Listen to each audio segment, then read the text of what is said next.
29장 1절부터 11절, 1절부터 교독합니다. 블레셋 사람들은 그들의 모든 군대를 아벡에 모았고 이스라엘 사람들은 이스라엘에 있는 셈 곁에 진쳤더라.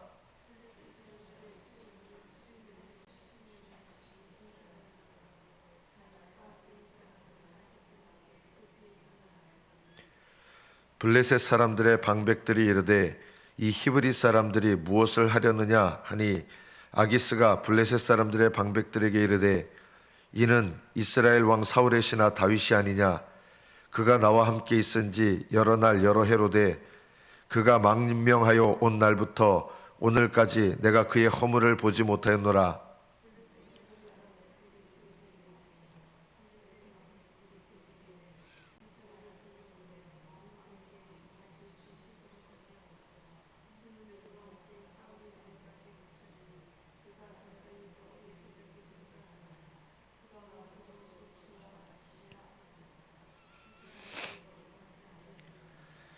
그들이 춤추며 노래하여 이르되 사울이 죽인 자는 천천히요 다윗은 만만히로다 하던 그 다윗이 아니니까 하니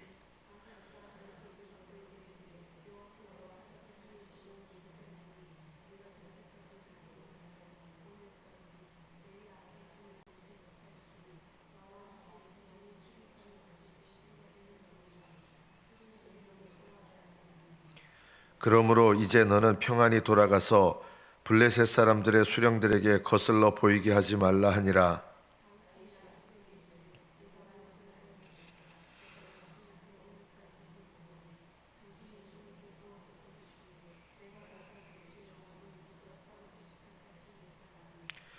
아기스가 다윗에게 대답하여 이르되 내가 내 목전에 하나님의 전령같이 선한 것을 내가 아나 블레셋 사람들의 방백들은 말하기를 그가 우리와 함께 전장에 올라가지 못하리라 하니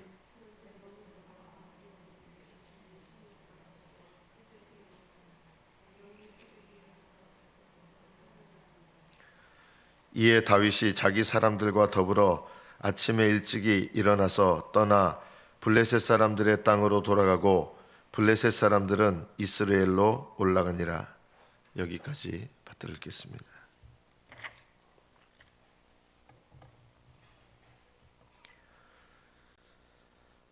다윗은 이렇게 할 수도 없고 저렇게 할 수도 없는 진퇴양난에 빠지게 되었습니다. 이스라엘 백성과 전투를 벌이려고 블레셋 사람들이 이제 군대를 모으는데 다윗도 블레셋 아기스에게 신하가 되었기 때문에 거기에 참여하지 않을 수가 없었습니다. 다윗이 블레셋 사람들에게 섞여서 이스라엘과 싸우는 것을 이스라엘 사람들이 보게 되면 어떻게 되겠습니까? 이거는 다윗이 왕이 될 수가 없는 거예요. 그런데 지금 상황은 아기스 밑에 있는데 이 상황을 벗어날 수 있습니까? 벗어날 수 없습니다. 그래서 아마 다윗은 아기스의 소집 명령에 따라서 지금 이스라엘과 싸우러 가는 이 대열에 끼어 있으면서 너무나 어떻게 될지 모르고 진퇴양난에 빠져서 갈 수도 없고 안 갈 수도 없는 이런 곤란한 위치에서 너무나 힘든 상황을 맞이하게 됩니다. 이 원인이 무엇이었을까요? 아기스 때문입니까? 사울 왕 때문입니까? 아닙니다. 다윗 자신 때문이었습니다. 이 진퇴양난에 빠지게 된 이유는 다윗의 입장에서 보면 내 사울 때문에 이렇게 여기 도망왔다. 그리고 아기스 때문에 내가 어쩔 수 없이 전투에 참여하게 됐다. 이렇게 변명하고 비난할 수 있겠지만 사실은 진짜 원인은 다윗 자신에게 있었습니다. 하나님께 뜻을 묻지 않고 자기 마음대로 결정했던 그것이 원인이었습니다. 우리는 우리 안에 죄된 본성을 갖고 있습니다. 그래서 항상 이 죄된 본성, 이 원죄를 따라서 죄 지을 준비를 늘 하고 있는 것이 우리 실제 모습입니다. 여러분 주변에 항상 비난할 일들이 생깁니다. 왜 비난할 일들이 생기는지 압니까? 우리는 그 비난한 일들의 원인이 다 그 사람 때문에 누구 때문에 다 생긴다고 생각하는데요. 진짜 원인은 이것입니다. 그 원죄를 가지고 있는 나 때문입니다. 이것을 못 깨달으면 내 인생의 비밀을 깨닫지 못합니다. 우리는 누군가를 비난할 준비가 되어 있습니다. 누구를 비난합니까? 여러분 지난 일주일 동안도 한번 살펴보십시오. 우리가 쉽게 비난할 준비가 되어 있는 사람 첫째가 누군지 압니까? 정치인들입니다. 요즘 계엄하셔가지고 윤석열 대통령 아마 비난하실 거예요. 왜 저런 짓을 했는가? 윤석열 대통령 비난하고 보수적인 분들은 그 원인이 다 이재명 때문이다. 이재명 비난하고 그렇겠죠. 그런데 원인은 어디 있는지 아십니까? 내가 그 비난하는 사람들과 내가 똑같습니다. 우리가 누군가를 비난하잖아요. 맞아요. 그들은 그런 비난을 들을 만한 죄인이에요. 그런데 그 비난을 하는 나도 똑같은 죄인이에요. 이것이 깨달아지십니까? 혹시 여러분 중에 윤석열 대통령을 막 비난해요. 그럼 나는 아니냐? 비난하는 사람도 똑같은 죄인입니다. 여러분이 이것을 깨달아야 내 인생을 둘러싸고 있는 일들 속에서 나에게 말씀하시는 하나님 음성을 듣게 됩니다. 어떤 분들은 이제 두 번째 연예인들, 요즘 연예인들이 이제 TV 보면 많이 나오니까 누구를 비난할 준비가 되느냐? 연예인들 비난합니다. 첫째 정치인들 비난하고 연예인들 비난합니다. 저도 연예인들 비난을 참 많이 했던 것 같아요. 뭐 2번, 3번 이혼하고 저렇게 이혼하고 뭐 그러냐 하지만 비난하는 사람은 그 비난하는 대상과 거의 다를 바 없는 죄인입니다. 내가 그 사람의 위치나 그 사람의 돈이나 그 사람의 영향력이나 그 사람의 환경에 처하지 않았기 때문이지 그렇게 다르지 않습니다. 우리는 또 누구를 비난할 준비가 된 자입니까? 교회를 비난할 준비가 돼 있습니다. 교회 다니시는 분들은 교회 비난합니다. 교회 안 다니는 분들은 교회 비난 별로 안 하는데요. 교회 다니는 분들이 교회 비난 제일 많이 합니다. 잘 살펴보십시오. 교회를 다니시는 분들이 교회를 제일 많이 비난합니다.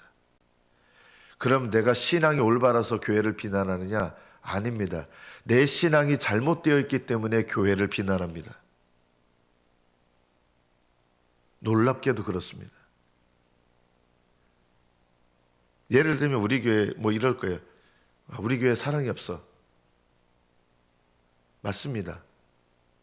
그런데 그렇게 비난하면 나도 똑같아요. 우리 교회는요 다 젖먹이밖에 없거든요. 제가 솔직하게 얘기하는 거예요. 우리 교회는요 젖먹이밖에 없어요. 다 사랑받기 원하는 사람들밖에 없고 사랑을 주려고 하는 사람들은 없어요. 그래서 다 젖먹이밖에 없어가지고 교인들이 다 뭐라고 하냐면 우리 교회는 사랑이 없어. 다 그래요. 다 젖먹이에요. 그런데 누가 사랑이 없어요? 나도 사랑이 없는 거예요. 내가 누군가를 비난하면 나도 그 비난하는 죄와 똑같은 사람이에요. 오히려 영적인 사람은 그것을 위해서 기도하는 사람이에요. 비난하지 않아요. 비난하는 순간 그 비난하는 대상과 내가 똑같기 때문에 비난합니다. 그 비난하는 대상과 똑같지 않은 사람은 기도합니다. 제 처의 외할머니 이제 며칠 지나면 이제 100세가 되십니다.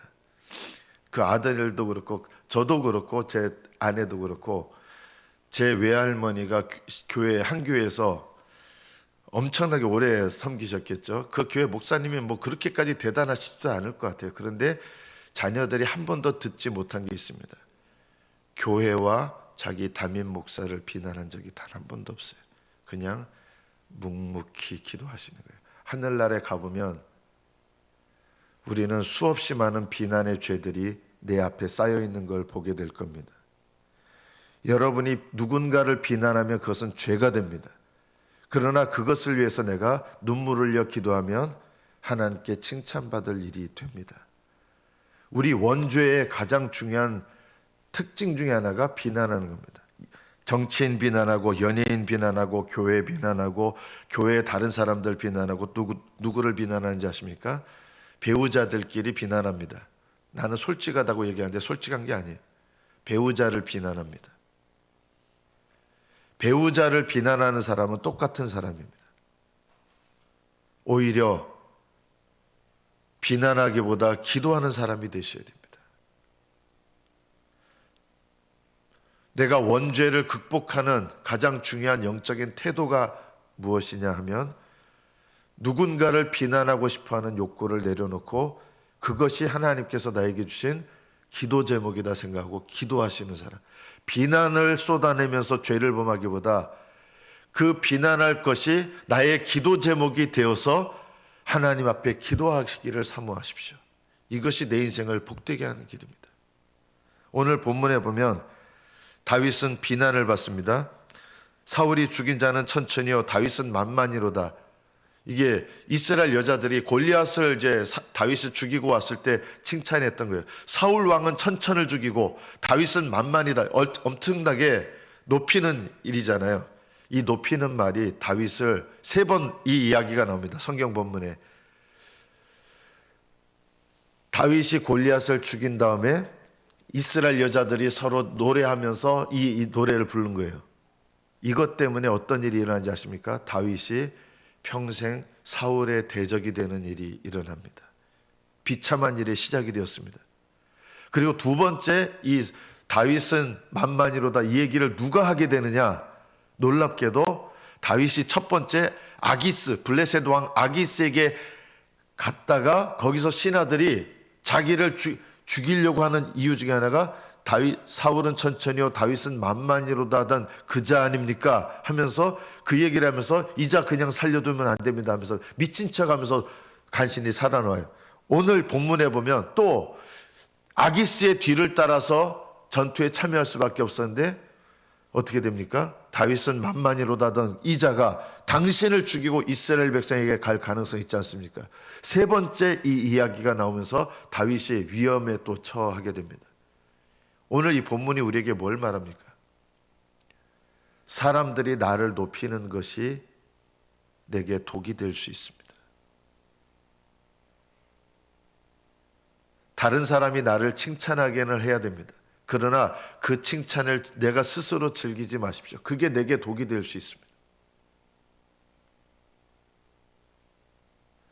누군가 나를 반대로 비난할 수 있습니다. 이게 이제 억울할 수 있잖아요. 자기는 성실하게 살았는데 블레셋 방백들이 다윗을 막 모함하기 시작하는 거예요. 이 사람이 당신 아기스를 죽이고 이스라엘에 갈 수 있습니다. 그래서 다윗을 막 어떻게 보면은 험담하고 비난한 거죠. 이럴 때 어떤 반응이 일어납니까? 막 분노가 일어날 수 있잖아요. 우리가 누군가 나를 비난해요. 나를 험담해요. 누군가 시기하고 질투한 거예요. 이 방백들이 시기와 질투를 한 거예요. 다윗이 잘 나가는 꼴을 못 보는 거예요. 그래서 억울하게 시기와 질투를 받아요. 자, 그럼 이게 나쁜 거냐? 하나님은 이 시기와 질투를 받는 걸 통해서 놀랍게도 다윗을 보호하셨어요. 블레셋 방백들의 시기와 질투 때문에 전쟁터에 끌려나가야 되는 진퇴양난에서 거기서 안 되겠다. 다윗아, 네가 충성된 거 알지만 내 부하들이 너한테 이렇게 하기 때문에 이거 안 되겠다 하고 너는 전투에 빠져라 하게 된 거예요. 블레셋 방백들의 시기와 질투를 받게 되지만 이것이 다윗을 진퇴양난에서 건지시는 하나님의 은혜의 수단이 되었습니다. 여러분이 누군가에게 시기와 질투를 받으면 분노가 일어나겠죠. 그렇게 분노가 일어날 때 분노를 내려놓고 오히려 그것이 하나님께서 나를 높이지 말라고 하시는구나, 나를 지키시는 수단이 됩니다. 우리는 가만히 내버려두면 원죄 중에 하나가 뭐냐면 남을 비난하는 특징이 있지만 또 반대로 나를 높이는 특징이 있어요. 이게 원죄예요. 우리는 은근히 늘 나를 높일 준비가 되어 있습니다. 늘 누군가를 비난할 준비가 되어 있고 나는 늘 높일 준비가 되어 있습니다. 은혜 받은 거 자랑하고 내가 주님을 위해서 얼마나 헌신했는지 자랑하고 사도 바울은요, 내가 주를 위하여 몇 번 굶고 얼마나 사선을 뛰어넘고 이런 얘기를 합니다. 그 얘기 왜 하냐면 그 자랑하려고 하는 게 아니라 나는 이런 것들 때문에 내가 주님을 위해서 목숨 걸고 살아왔고 이런 것들 때문에 내가 하늘나라 들어가는 거 아닙니다. 하늘나라 들어가는 일에 그런 일을 의지하면 배설물이 돼버려요.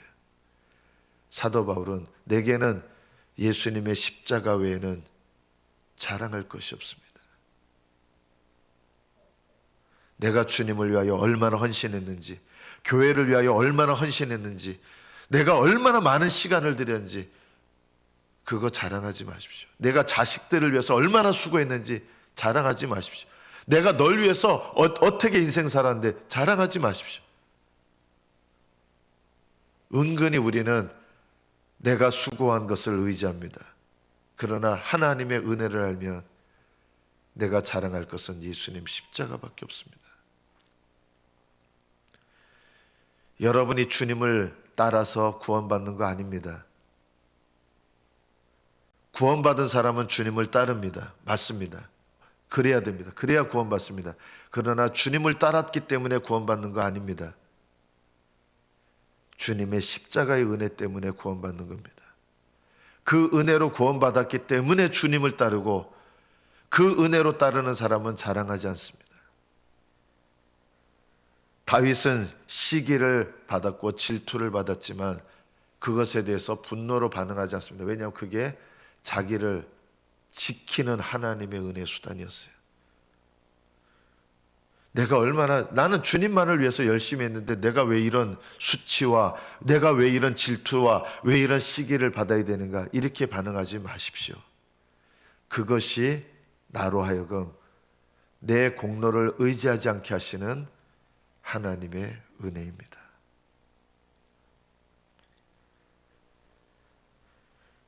마지막으로 우리가 기억해야 될 것이 있습니다.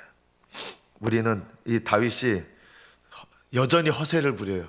아기스 왕한테. 내가 당신한테 충성을 하는데 내 주 왕의 원수 이스라엘이죠. 왜 왕의 원수와 싸우지 못하게 하시나이까. 거짓말로 시작했기 때문에 계속 거짓말로 허세를 부리게 됩니다. 우리는 어디서부터 시작해야 됩니까? 다른 사람으로부터 항상 시작하고 싶어 합니다. 그래서 우리는 비난할 준비가 되어 있습니다. 신앙은 항상 나로부터 시작하는 것입니다. 내 죄를 깨닫고 회개하고 여러분 주변에 나를 비난하고 힘들게 하고 나를 고통 속에 빠뜨리는 사람들, 그들은 하나님께서 나로부터 시작하게 하시는 은혜의 수단들이라는 것을 기억하십시오. 아기스는 나쁜 사람이고 이스라엘의 대적이지만 이 순간 여기서 아기스의 부하들조차 시기하는 부하들조차 하나님께서 다윗을 올바르게 깨닫게 하시고 바른 데서 시작하게 하시는 하나님의 도구들이었습니다. 참 신앙은 내 죄를 깨닫는 데서부터 시작하는 것이고 하나님의 은혜를 아는 데서부터 시작하는 것입니다. 여러분의 삶의 모든 위기 속에서 때로는 억울한 위기 속에서 억울한 것이 아니라 하나님께서 그 모든 일들 속에서 나를 깨닫게 하시고 지키시고 나를 인도하시는 시작이다. 이것이 깨달아진다면 여러분은 주님과 동행할 수 있을 것입니다. 날마다 순간마다 나로부터 시작하여 주님과 동행하시는 저와 여러분 되시기를 축복합니다. 기도하겠습니다.